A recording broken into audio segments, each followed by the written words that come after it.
Può darsi che faccio spaghetti questa sera, non lo so.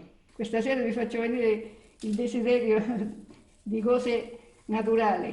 Sto facendo peperoncini, cipolle e pomodorini sulla piastra, possiamo dire. Li sto facendo sulla stufa a legna, di sotto la gattastagnola e di sopra la gattaforno. Presto presto si fanno. Prendete solo i pomodorini e un peperoncino e fate spaghetti come preferite. Le cipolle già sono pronte. Si toglie questa pellicina che hanno di fuori e si tagliano, io li taglio con la forbice da cucina, a pezzettini.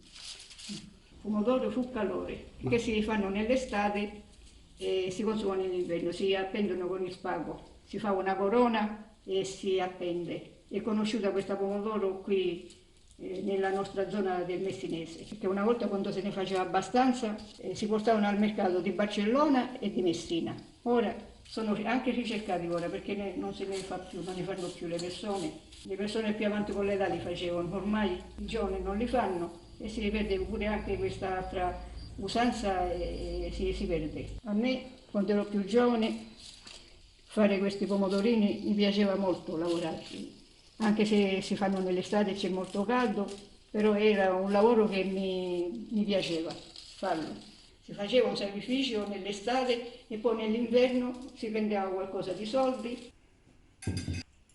Questa se non piace si toglie, ma se piace si può lasciare, si dà una bella schiacciata. Vedi che non hanno acqua. Se tu prendi i pomodori comprati, quando li fai così il piatto si riempie tutto di acqua e non ha quel bel gusto dolce. Questi invece sono tutti polpa.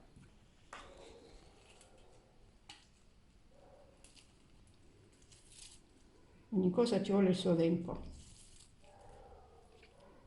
Sì. Si fa a pezzettino così. I peperoncini si possono fare pure così. Un pochino di sale. Sale e olio. Questo è il condimento.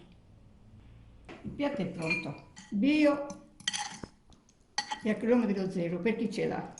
Chi non ce l'ha non gli posso fare niente. Io per avere tutto lavoro, me le faccio io le cose. Perché a volte anche se ci sono i soldi, certe cose, soddisfazioni non si trovano con i soldi.